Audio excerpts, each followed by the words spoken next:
સુરતમાં સ્પોર્ટ્સ વેલી બમરોલી ખાતે 22મી ડિસેમ્બરના રોજ બીએનઆઈ ગ્રેટર સુરત દ્વારા ક્રિકેટ ટુર્નામેન્ટનું આયોજન કરવામાં આવ્યું હતું.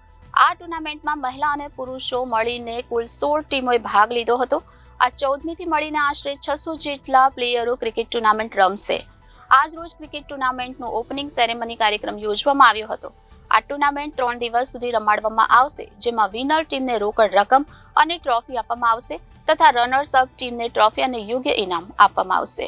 ઉલ્લેખનીય છે કે બીએનઆઈ ગ્રેટર સુરત એ 2000થી વધુ લોકોની કોમ્યુનિટી છે. બીએનઆઈ ગ્રેટર સુરતના એક્ઝિક્યુટિવ ડાયરેક્ટર વીકે સંઘવીએ જણાવ્યું હતું કે in cricket we don't make only runs but we build relationship.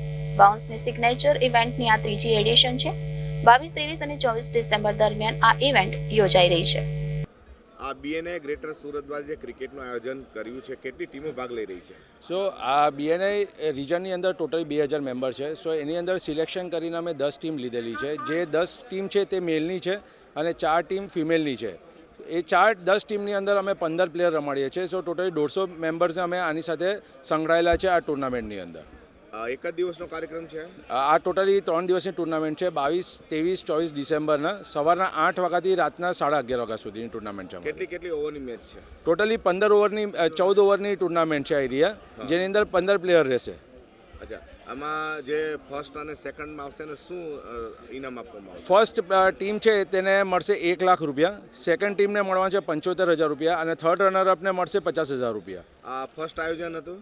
ના, આ ત્રીજો વર્ઝન છે અમારું. બાઉન્સ 1.0 થયું, આ 2, આ ત્રીજું ચાલે છે અમારું. આ સિવાય બીજા શું કાર્યક્રમો?